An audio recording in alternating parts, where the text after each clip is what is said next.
দেখছেন পাহাড়,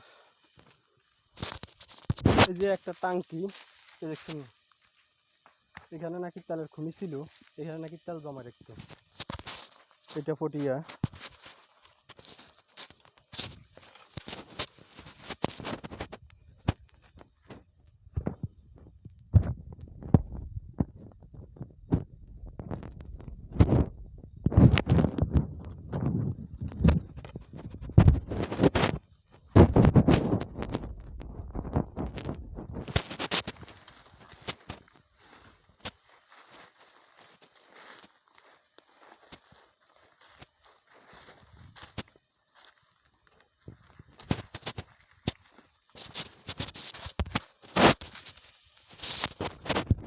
এটা নাকি ফটিয়াতে চট্টগ্রামের তেলের খনি, এখান থেকে নাকি তেল উঠেছিল আগে।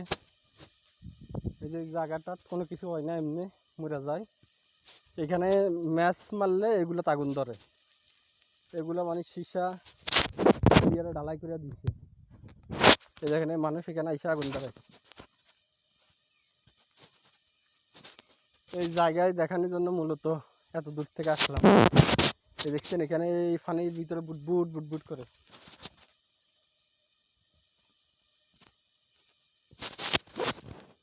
কত সমস্যা তেলের খনি। এই যে এইদিকে একটা আছে, এগুলো নাকি ব্রিটিশ আমলে, সবাই বলে ব্রিটিশ আমলে নাকি এখান থেকে তেল উঠাইতো। আর আল্লাহ ভালো জানে কখন উঠেছে, কিন্তু এখানে অনেক ঢালাই ঢালাই দেওয়া আছে, অনেক ইটি আছে। মানুষ আইসা এখানে, অনেক পর্যটক আইসা আছে এখানে কি করে আগুন ধরায়। যাক, আপনাদেরকে দেখাইতে পাইলে মোটামুটি ভালো লাগছে। অনেক কিছু এখানে, এই যে দূরে তালের ইয়ে আছে, দূরে পর্যন্ত সব জ্বলে গেছে।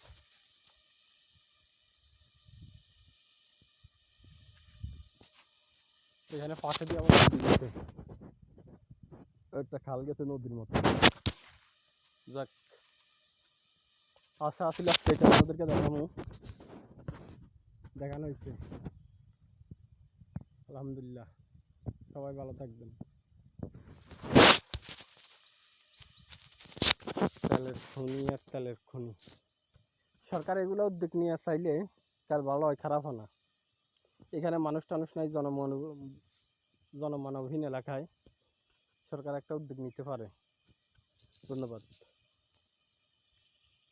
তেল সরকার উদ্যোগ নিলে ভালো হইব, দেশ ও জাতির জন্য ভালো হইব।